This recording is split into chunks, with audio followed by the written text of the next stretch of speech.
Welcome back to the Nectar training series. What I want to show you guys today is what we bring out into the field for nectar supplies. So if we're going to be doing a new yard that's never had nectar tags put on it before, what we found the most convenient thing is a milk crate that's full of all the supplies you're going to need to do various yards. So we have our impact guns, a couple of those. We use magnetic S2 tips on those.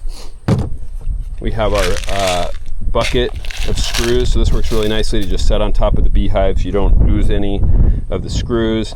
You can snap it shut, carries enough for an entire day.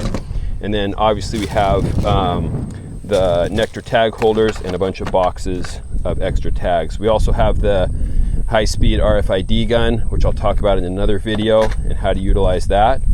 So that's what we would be using, just taking this whole kit out into the field with all the supplies that you need.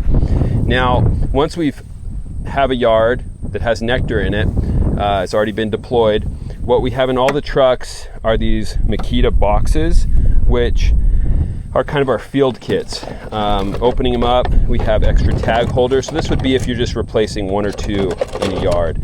We have an S1 manual screwdriver, which again works great if you're just doing a few in a yard. A bucket of screws, and then a bunch of extra nectar tags.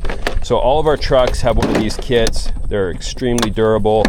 They fit behind the seat of the truck. This in particular is the T90065 from Makita. We tried the Ryobi, we tried the Milwaukee, but none of them have the depth of this Makita where it holds the tag holders sit in really nice. A lot of the other ones were more shallow and the tag holders didn't really sit in well. So works really good when you're just replacing a few in the yard, which happens very commonly. You're picking up a dead out, you need somewhere to store the tag.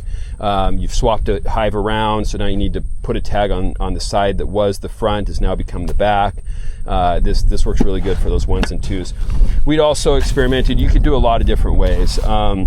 These are some Husky bags where this bag has the tag holders, this bag has screws, this bag has tags in it. So that's another thing you could keep. You know, it's a little obviously more compact, but also not as durable. It's not one thing that has everything. There isn't one of these bags that's large enough for the manual screwdriver, and sometimes you need that. You know, you don't have to worry about batteries and having an impact gun with the proper bit and all that. With this, you have everything needed to just replace a few out in the yard. So these are the supplies we carry with us that have us always ready for any sort of nectar changes that we'll need to do within the yard, as well as, like I say, the milk crate works really good for your first time deployment. You know, I'd say the RFID gun, that's mostly going to be utilized when you're doing over about 50, 60 in a yard. That's when this becomes a lot faster method.